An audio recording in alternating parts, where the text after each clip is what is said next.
السلام علیکم ورحمۃ اللہ وبرکاتہ۔ رب اشرح لی صدری ویسر لی امری واحلل عقدۃ من لسانی یفقہوا قولی۔ ربنا زدنا علما، اللہم فقہنا فی الدین، اللہم ارنا الحق حقا وارزقنا اتباعہ وارنا الباطل باطلا وارزقنا اجتنابہ۔ آیت نمبر 276 تک ہم پڑھ چکے۔ ہم نے آخری آیات کے اندر سود کے بارے میں پڑھا تھا، ان کو تھوڑا سا ریکیپ کر لیتے ہیں۔ اعوذ باللہ من الشیطان الرجیم، بسم اللہ الرحمن الرحیم۔ الذین یأکلون الربا لا یقومون الا کما یقوم الذی یتخبطہ الشیطان من المس۔ جو لوگ سود کھاتے ہیں وہ قیامت کے دن اس شخص کی طرح کھڑے ہوں گے جسے شیطان چھو کر خپتی بنا دیتا ہے۔ یہ اس لیے کہ وہ کہتے ہیں کہ تجارت بھی سود ہی کی طرح ہے، حالانکہ اللہ تعالیٰ نے تجارت کو تو حلال قرار دیا ہے اور سود کو حرام کیا ہے۔ پھر جس کے پاس اس کے رب کی نصیحت آ گئی اور وہ سود خوری سے باز آ گیا تو جو کچھ اس نے پہلے لے لیا وہ اسی کا ہے۔ اس کا معاملہ اللہ کے حوالے ہے، لیکن جس نے پھر سود لیا تو ایسے ہی لوگ جہنمی ہیں، وہ ہمیشہ اس میں رہیں گے۔ پھر فرمایا اللہ سود کو مٹاتا اور صدقات کو بڑھاتا ہے، اللہ کسی ناشکر گناہگار کو پسند نہیں کرتا۔ آج کی آیات 277 سے ان الذین آمنوا وعملوا الصالحات واقاموا الصلاة وآتوا الزکاة لهم اجرهم عند ربهم ولا خوف علیہم ولا هم یحزنون۔ جو لوگ ایمان لائے اور انہوں نے نیک اعمال کیے، صلات قائم کی اور زکوٰۃ ادا کی، ان کے لیے ان کے رب کے پاس اجر ہے، ان کو نہ کوئی خوف ہوگا نہ وہ غمگین ہوں گے۔ تو اس آیت کے اندر اللہ تعالیٰ حکم دے رہے ہیں کہ جو لوگ ایمان لانے کے بعد عمل صالح کا اہتمام کرتے ہیں، یعنی ہر نیکی کی طرف جاتے ہیں اور اس کے بعد بدنی عبادت یعنی صلات قائم کرتے ہیں۔ اقامت صلات پر ہم پہلے بھی تفصیل سے بات کر چکے کہ اقامت صلات کے اندر تمام شرائط آتی ہیں، پراپر وضو، جگہ کا، لباس کا، جسم کا پاک ہونا، اور پھر تمام آداب اور شرائط کے ساتھ نماز ادا کرنا اقامت صلات کہلاتا ہے۔ تو جو لوگ صلات قائم کرتے ہیں اور پھر مالی عبادت یعنی زکوٰۃ کی طرف اشارہ ہے کہ جو لوگ زکوٰۃ دیتے ہیں یعنی نفلی اور فرضی زکوٰۃ یعنی صدقات دیتے ہیں، ان کے لیے ان کے رب کے پاس اجر ہے، ان کو نہ کوئی خوف ہوگا اور نہ وہ غمگین ہوں گے۔ اگلی آیت میں پھر ربا کی دوبارہ سے بات کی گئی، کیونکہ پیچھے ربا کی بات ہی چل رہی تھی تو اس کو یہاں پر دوبارہ سے رپیٹ کیا گیا ہے کہ یا ایھا الذین آمنوا اتقوا اللہ وذروا ما بقی من الربا ان کنتم مومنین۔ اے لوگو جو ایمان لائے ہو، اللہ سے ڈرو اور جو سود باقی رہ گیا ہے اسے چھوڑ دو اگر تم واقعی مومن ہو۔ یعنی سود کے حرمت کا حکم آ گیا تو اب جس جس کو قرضہ دیا ہوا تھا اس قرضے کے ساتھ سود لگا ہوا ہے، اس سود کو ادھر ہی چھوڑ دو اور اپنی اصل رقم لے لو، یعنی سختی سے یہاں پر حکم دیا گیا۔ اگلی آیت میں اللہ تعالیٰ فرماتے ہیں 279 میں فَإِن لَّمْ تَفْعَلُوا فَاحْذَرُوا بِحَرْبٍ مِّنَ اللَّهِ وَرَسُولِهِ إِن تُبْتُمْ فَلَكُمْ رُءُوسُ أَمْوَالِكُمْ وَلَا تَظْلِمُونَ وَلَا تُظْلَمُونَ۔ اور اگر تم نے ایسا نہ کیا تو اللہ اور اس کے رسول سے جنگ کے لیے تیار ہو جاؤ۔ اگر تم نے توبہ کر لی تو اصل مال تمہارے ہی ہیں، نہ تم ظلم کرو اور نہ تم پر ظلم کیا جائے۔ تو آیت کے پہلے حصے میں اللہ تعالیٰ فرما رہے ہیں کہ اگر تم نے ایسا نہ کیا تو اللہ اور اس کے رسول سے جنگ کے لیے تیار ہو جاؤ۔ یہ بڑی ہی سخت آیت ہے جس میں سود خوری کی روش پر جمے رہنے والوں کے خلاف اعلان جنگ کر کے شدید غیظ اور غضب کا اظہار کیا گیا ہے۔ دراصل سودی لین دین ایسا زر پرستانہ استحصالی نظام ہے جو معاشرے کو ہلاکت اور بربادی کی طرف لے جاتا ہے۔ اس کو نہ صرف حرام کیا گیا بلکہ ایک فوجداری جرم ٹھہرایا گیا ہے، اور اس وقت اسلام کے ماتحت علاقوں کو آگاہ کر دیا گیا تھا کہ وہ فوری طور پر سودی لین دین ختم کر دیں۔ احادیث میں سود کی شدید مذمت آئی ہے۔ ایک روایت میں آتا ہے کہ رسول اللہ صلی اللہ علیہ وسلم نے سود کھانے والے، سود دینے والے، اس کے لکھنے والے اور اس کی گواہی دینے والے پر لعنت فرمائی اور کہا کہ گناہ میں وہ سب برابر کے شریک ہیں۔ یہ مسلم کی روایت ہے، اور یہ بات یہاں پر غور طلب ہے کہ بینک کے ملازمین بھی اس حدیث کی زد میں آتے ہیں۔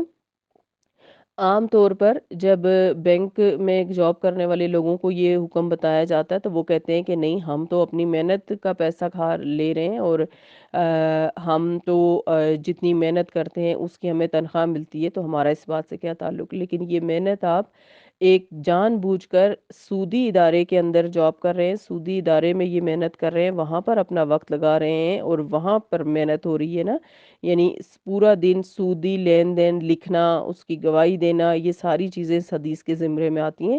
سو یہ محنت، یہ وقت، یہ ایفرٹس اگر آپ کسی جائز جگہ پہ لگائیں گے تو آپ کی آمدنی بھی جائز ہوگی، اور آپ اس سخت حکم کی زد میں نہیں آئیں گے کہ اللہ تعالیٰ نے ایسے لوگوں کو اپنے ساتھ جنگ کرنے والا کہا ہے۔ سود کے احکامات میں شدت کی وجہ سے قرون اولیٰ میں اس سلسلے میں شدید احتیاط برتی جا گئی۔ کیسی المناک صورتحال ہے کہ قرآن اور حدیث میں سود کی اس قدر سخت حکم کے باوجود آج عالمی اقتصادی نظام جو ہے وہ اس میں سود جو ہے وہ لازم بنا ہوا ہے، اور یہ کلمہ گو امت بھی اس کے شکنجے میں بری طرح سے جکڑی ہوئی ہے۔ اور آپ دیکھتے ہیں کہ کس طرح سود کے ذریعے سے پوری امت مسلمہ کو جکڑ کے رکھ دیا گیا ہے، اور تمام چھوٹے ممالک جو ہیں اس سودی نظام کے ذریعے سے ان کو اپنے نیچے لگا دیا گیا ہے۔ تو اللہ تعالی ہم سب کو اس حکم کو سمجھنے کی اور اس پر عمل کرنے کی توفیق دے، اور ہر مسلمان اگر اپنے آپ کو صرف اپنی ذات کو سود سے محفوظ رکھے تو کافی حد تک اس چیز سے بچا جا سکتا ہے۔ اگلی آیت، آیت نمبر 280 میں اللہ سبحانہ وتعالی فرماتے ہیں کہ اور جیسے کہ اسی آیت کے آخر میں، آیت 279 کے آخر میں اللہ تعالیٰ نے فرمایا کہ اگر تم نے توبہ کر لی تو اصل مال تمہارے ہی ہیں، نہ تم ظلم کرو اور نہ تم پر ظلم کیا جائے۔ یعنی سود حرام ہونے کے بعد اس سے متعلق پچھلے معاہدے کالعدم ہو جائیں گے، اور قرض دینے والے سودی لین دین سے تائب ہو کر اپنے اصل مال ہی کے حقدار رہے۔ اسی بات کو پرزور انداز میں واضح کیا گیا ہے کہ مقروض سے سود لینا ایک ظالمانہ فعل ہے، اور اس سے باز رہنے کا حکم دیا گیا۔ چنانچہ بتا دیا گیا کہ اگر تم اس ظلم سے باز رہو گے تو تم پر بھی ظلم نہ ہوگا، یعنی تمہارا اصل مال تمہیں پورا کا پورا واپس دے دیا جائے گا۔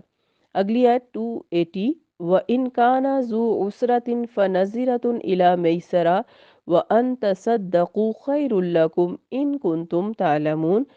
اگر کوئی مقروض تنگ دست ہو تو اس کو فراغی تک مہلت دی جائے، اور اگر صدقہ کر دو تو یہ تمہارے لیے زیادہ بہتر ہے اگر تم سمجھو۔ مسلم معاشرہ صحیح معنوں میں اللہ سے ڈرنے اور اس انسانوں سے محبت کرنے والے بلند اخلاق اور اعلیٰ ظرف افراد پر ہی مشتمل ہوتا ہے، جو لوگوں سے ہمدردی اور خیر خواہی کے جذبات رکھتے اور ان کے دکھ درد میں کام آتے ہیں۔ وہ ایسے خود غرض اور سنگ دل نہیں ہوتے جو دوسروں کی مجبوری سے فائدہ اٹھا کر خوشی محسوس کریں، قرض دیں اور سود وصول کریں، یا تنگ دست مقروض سے تقاضوں پر تقاضے کر کے اس کی مصیبت اور پریشانی میں اضافہ کریں۔ عباد الرحمن کے یہ شایان شان نہیں کہ وہ مقروض کو تنگ کرے، وہ تو صدقہ کر کے حقیقی مسرت محسوس کرتا ہے۔ اسی بات کی ایمان والوں کو تلقین کی جا رہی ہے کہ مقروض کو سہولت اور مہلت دیں تاکہ اس کی تنگ دستی دور ہو جائے، وہ بآسانی قرض ادا کر سکے، اور اگر وہ زیادہ تنگ حال ہو تو قرضہ معاف کر دیں۔ یہ صدقہ ان کی دنیا اور آخرت کے لیے خیر و برکت کا باعث ہوگا۔ حذیفہ رضی اللہ عنہ سے روایت ہے کہ نبی صلی اللہ علیہ وسلم نے فرمایا کہ ایک شخص مر گیا تو اس سے پوچھا گیا تیرا طرز عمل کیا تھا؟ تو اس نے جواب دیا کہ میں خرید و فروخت کرتا تھا، مالداروں کو مہلت دیتا تھا اور تنگ دستوں کو معاف کر دیتا تھا، چنانچہ اس کی مغفرت کر دی گئی۔ یہ بخاری کی حدیث ہے۔ پھر فرمایا کہ وَاتَّقُوا يَوْمًا، اسی حوالے سے ایک اور حدیث بھی ہے کہ جو جس کسی آپ صلی اللہ علیہ وسلم نے فرمایا جس کسی مومن قرضدار کے قرض کی مہلت آ جائے اور وہ نہ دے سکے، جس نے قرض دیا وہ مزید مہلت دے دے تو اگلے روز، یعنی اگلے ہر روز اتنی رقم صدقہ کرنے کا اجر ملے گا۔ یعنی کتنی خوبصورت حدیث ہے کہ اگر آپ کسی قرضدار کو مہلت دے رہے ہیں کہ میں اتنے دن تمہیں اور دیتی ہوں یا اتنے مہینے اور دیتی ہوں، تو ہر روز آپ اتنا ہی صدقہ کر رہے ہیں جتنا آپ نے قرض دیا ہوا ہے۔ تو یہ نیکی جمع کرنے کا کتنا خوبصورت موقع ہے۔ اور یہاں پر جو ہم نے آیت پڑھی کہ جو سود ہے اس کو چھوڑ دو، تو اس میں آپ صلی اللہ علیہ وسلم نے اس آیت کے آنے کے بعد اپنے خاندان کا سود معاف کر دیا تھا۔ تو یہاں پر ہمیں بتایا جا رہا ہے اگلی اسی 281 آیت کے اندر کہ وَاتَّقُوا يَوْمًا تُرْجَعُونَ فِيهِ إِلَى اللَّهِ ثُمَّ تُوَفَّى كُلُّ نَفْسٍ مَا كَسَبَتْ وَهُمْ لَا يُظْلَمُونَ۔ اس دن سے ڈرو جب تم اللہ کی طرف لوٹائے جاؤ گے، پھر ہر کسی کو اس کی کمائی کا پورا بدلہ مل جائے گا اور ان پر ظلم نہ ہوگا۔ یعنی ایمان والوں کو یوم آخرت کی یاد دہانی کراتے ہوئے تقوی کی تلقین کی جا رہی ہے تاکہ وہ ذہن تیار ہوں جو اس پاکیزہ معاشی اور اقتصادی نظام کے تقاضوں سے پوری طرح ہم آہنگ ہو سکیں، ورنہ محض قانون نافذ کر دینے سے معاشرے کی اصلاح کر لینا ممکن نہیں۔ قانون تو موجود ہے لیکن کوئی بھی اس پر عمل نہیں کر رہا، اس لیے معاشرے کے حالات ہمارے سامنے ہیں۔ لہٰذا پچھلی آیات کے تسلسل میں اس بات پر زور دیا جا رہا ہے کہ اس دنیا میں ہمیشہ نہیں رہنا، ایک نہ ایک دن سفر آخرت درپیش ہوگا اور پھر اللہ تعالیٰ کی بارگاہ میں حاضر ہو کر زندگی کی ہر بات کا حساب دینا ہوگا۔ ابھی ہمارے پاس موقع ہے، آج اس مہلت عمل سے فائدہ اٹھا کر کل کی تیاری کر لینی چاہیے۔ اللہ کی رضا حاصل کرنے کے لیے جو کوشش ہم کریں گے، جان اور مال اس کی راہ میں لگائیں گے، اس کا پورا پورا اجر ہمیں ملے گا۔ صحیح بخاری میں عبداللہ ابن عباس رضی اللہ عنہ کا یہ قول ہے اس آیت کے بارے میں جو ہم آیت پڑھ رہے ہیں 281، کہ یہ آخری آیت ہے جو نبی صلی اللہ علیہ وسلم پر نازل ہوئی، یعنی یہ آیت آخری آیت ہے جو اللہ تعالیٰ کے احکامات میں سے ہے۔ تو آج کے آیات سے ہمیں کیا سبق ملا ہے کہ زکوٰۃ اور صدقات کو ہمیں عام کرنا چاہیے اور سود کو ختم کرنے کی کوشش کرنی چاہیے۔ دوسرے، قرض اچھی طرح سے دیا جائے اور سہولت دی جائے قرض دار کو، اور یا پھر اگر ہو سکے تو صدقہ کر دیا جائے۔ تیسرا، جواباً کوئی ہدیہ، شکریہ یا احسان نہ لیا جائے۔ یہ بات ذہن میں نہیں رکھنی چاہیے کہ میں نے اس کو اتنے عرصے قرض دیا رکھا تو یہ ہمیشہ میرا احسان مند رہے اور میرا شکریہ ادا کرے۔ اس طرح کی کوئی لالچ ہمیں ذہن میں نہیں رکھنی چاہیے کیونکہ ہمیں اس کا اجر اللہ تعالیٰ سے لینا ہے۔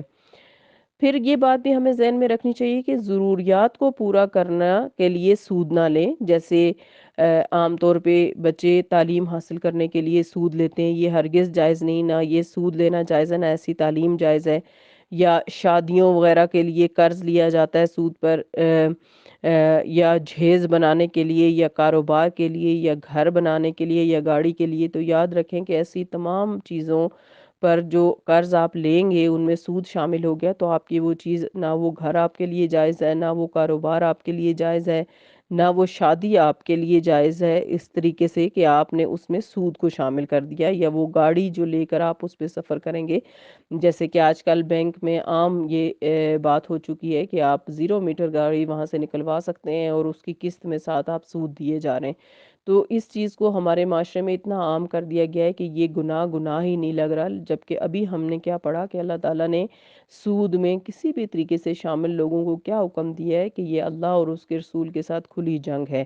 تو اللہ تعالیٰ ہمیں اس سودی سسٹم سے، اس سودی ماحول سے، اس اعمال سے بچنے کی توفیق عطا فرمائے اور ہم ایک خالصتاً اسلام کے حکم کے مطابق زندگی جی سکیں، ہمارے معاملات جو ہیں وہ حلال اور طیب چیزوں پر مبنی ہوں۔ آمین۔